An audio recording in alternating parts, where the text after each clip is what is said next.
Pandemi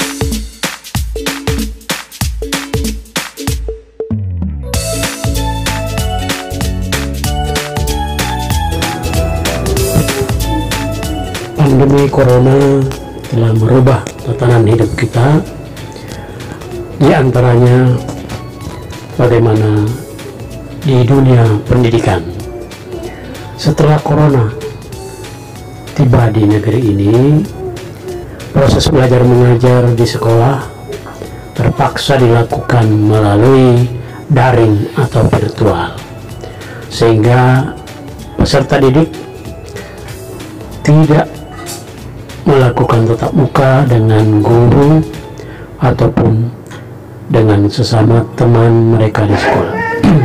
Kondisi serupa dialami oleh peserta didik di Kota Bekasi, Jawa Barat. Dunia pendidikan, khususnya sekolah-sekolah di Kota Patriot ini, juga melakukan pembelajaran jarak jauh dengan sistem daring. Bagaimana dengan persiapan Dinas Pendidikan Kota Bekasi?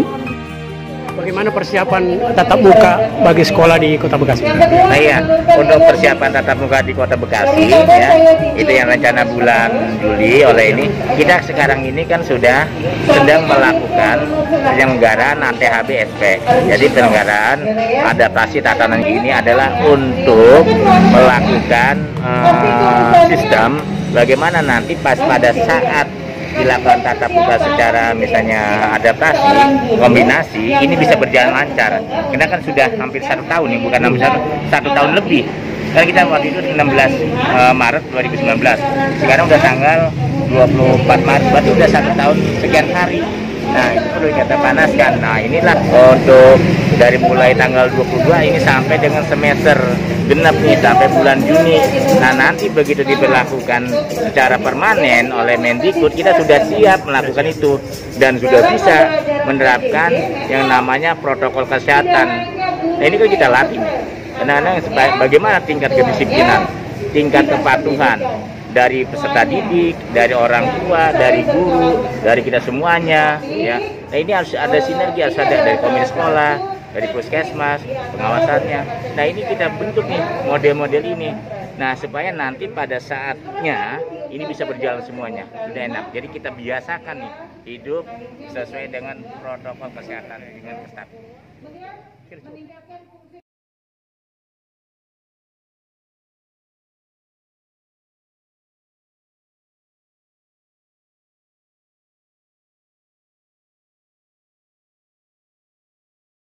Seratus sekolah. Jadi SD 88, SMP 22. Bahkan untuk evaluasi besok ya, dari 108 kalau bisa bagus kita bisa tambah lagi. Nah jadi kan kita nih setiap minggu nih kita evaluasi, hari yang kita evaluasi, minggu yang kita evaluasi, nanti kita lakukan. Nah misalnya bagus, kita terapkan lagi, nambah lagi sekolah. Faktornya adalah kesiapan dari kepala satuan pendidikan atau kepala sekolah mengajukan. Kalau kepala sekolah nggak mengajukan, berarti kita nggak bisa. Ya. Kepala sekolah mengajukan, kemudian orang tua setuju, silakan. Gunakan kita intinya sekarang ini ATHB itu untuk proses adaptasi pembelajaran, penyelenggaraan adaptasinya supaya kita bisa terapkan ke depan gitu. Sejauh ini ada guru nggak Pak di Kota Bekasi yang positif gitu? Ya kalau guru sebenarnya tadinya ada, tapi kan kita juga sekarang sudah dulu sebelum hari ini, sekarang sudah nggak ada kan misalnya. Ya sampai saat ini yang laporan terkonfirmasi positif belum ada laporan ya, karena waktu yang sebelumnya sudah. Ya apalagi sekarang kita Kota Bekasi ini kan 94 sekian persen ya, tim ya. Itu kan sudah hijau. 8,7 sekian itu kuning. Jadi sekarang kita udah banyak di jalur hijau. Kita kan sekarang berbasis PPKM, berbasis mikro, RT dan RW.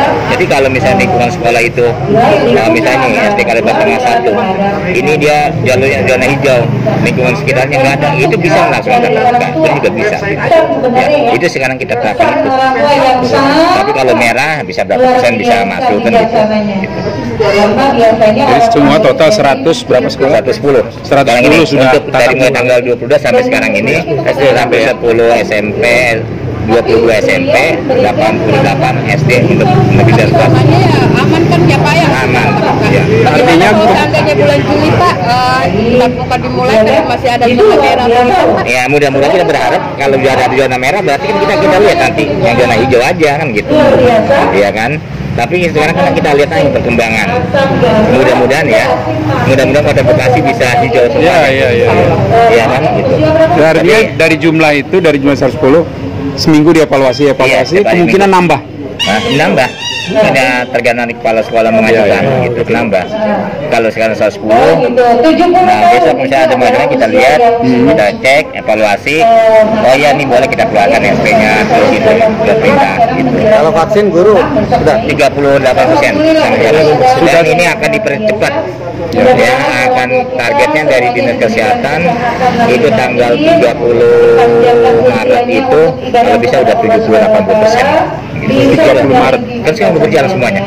dari yang 13.000 tadi. Iya. Baru negeri hampir 50%. Kita kan negeri dan swasta. Gitu. Jadi kita di situ vaksin itu tidak melihat guru negeri, tidak melihat guru swasta, semuanya sama aja. Semuanya warga masyarakat Kota Bekasi pasti divaksin. Artinya itu yang 25.000 guru 30 Maret Kita targetkan kita targetkan misalnya sampai 70-80% oleh gitu. Kan akan dipercepat. Karena kita nanti persiapan bulan Juli kalau bisa. Walaupun di SKB itu tidak mensyaratkan bahwa untuk belajar muka guru harus divaksin, guru harus dirapit kan gitu. Nggak ada, nah, gitu. Tapi kita kan lebih baik kalau bisa ada semuanya gitu. Punya sertifikat vaksin. Iya, lebih aman, lebih pede, iya kan? Dan itu mendorong kepedean siswa. Iya. Murid. Kepedean, ya. Jadi dengan vaksin, ya kita juga nggak tahu kan gurunya udah vaksin. Mudah-mudahan dari situ imun naik gitu. Bagaimana Pak melihat antisipasi dan minat para guru menulis ini khususnya? Terima kasih terkait dengan minat guru ya. Ini kan sudah ada mulai terbit pengarang-pengarang baru atau penulis-penulis baru. Nah kita harapkan ini dengan adanya pelangi literasi ini menjadi motivator bagi guru-guru yang ada di Kota Bekasi. Kita berharap semuanya supaya bisa bisa mengarang buku lah. Saya yakin bisa, aslinya ada kemauan ya, semangat dan kemauan. Mampu pasti mampu. Kalau orang mampu, kalau belum ada kemauan pasti nggak jadi. Jadi oleh itu sanggup, mampu dan mau ada kemauan. Saya yakin bisa. Nah mudah-mudahan dari sini, dari literasi kopi ini bisa akan muncul penulis-penulis baru, khususnya di kalangan guru di Kota Bekasi. Kalau dari dinas misalnya Pak ada pelatihan untuk menulis mungkin?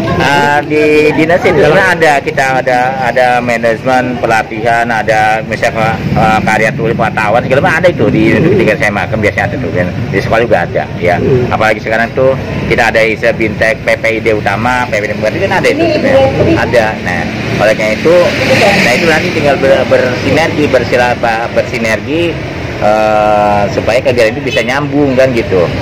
Yang penting kan kalau orang menulis itu punya pengalamannya dan secara rutinitas. Kalau punya kemampuan tapi tidak dilatih pasti buntu. Nah, oleh itu terus menerus. Tadi apa yang disampaikan oleh Bu Nur, iya, walaupun masih lama terus, yang penting semangatnya nggak boleh putusin gitu. Ini yang penting. Iya, saya juga dulu pernah nulis tapi sebenarnya kena kesibukan akhirnya enggak. Hanya dulu pernah zamannya Pak Hasnul Khalifah Saribu kan, waktu dulu kan gitu, waktu masih itu pernah, ya tapi waktu itu ya tapi nggak nyambung sampai sekarang. Terus tanggapan kepada pihak yayasan atau penerbit yang memfasilitasi literasi para guru ini gimana? Nah kalau misalnya itu kan nanti tinggal misalnya ini buku yang kita tulis atau kita terbitkan, apakah itu misalnya bisa menarik ya majini orang itu tergantung kita kan marketingnya ya kan. Kalau misalnya kita marketingnya bisa bagus kan ada marketing, ada misalnya 4P 1P gitu ya, place apa namanya itu ya